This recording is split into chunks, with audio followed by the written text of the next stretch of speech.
महत्वाची बातमी लोकशाही मराठीच्या बातमीचा मोठा इम्पॅक्ट।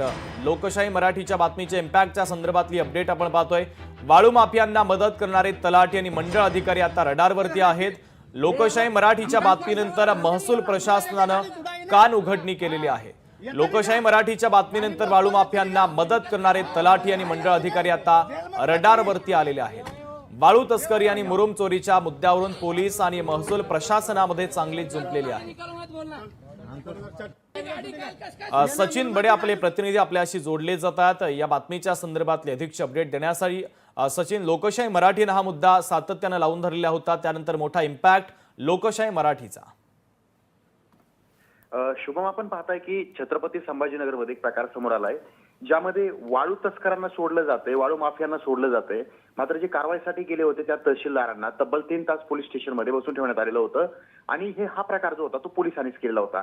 यानंतर जिल्हाधिकाऱ्यांनी पोलीस आयुक्तांना पत्र लिहिलं, त्या पोलिसावर कारवाई करण्यात आली।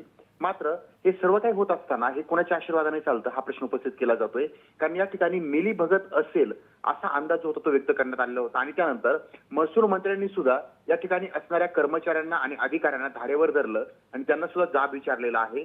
त्यामुळे वाळू माफियांना मदत करणारे तलाठी असतील, मंडळ अधिकारी असतील किंवा काही कर्मचारी असतील, आता रडारवर आहेत आणि यांच्यावर कधीही कारवाई केली जाऊ शकते आणि निष्क्रिय तहसीलदारांनाही सक्तीच्या रजेवर पाठवलं जाणार आहे। त्यामुळे लोकशाही मराठीनं केलेल्या बातमीचा हा एक मोठा इम्पॅक्ट म्हणता येणार आहे। ठीक आहे सचिन, महत्वाचे अपडेट या बातमीच्या संदर्भातले तू पोहोचवलेले आहेत, तुर्तास धन्यवाद।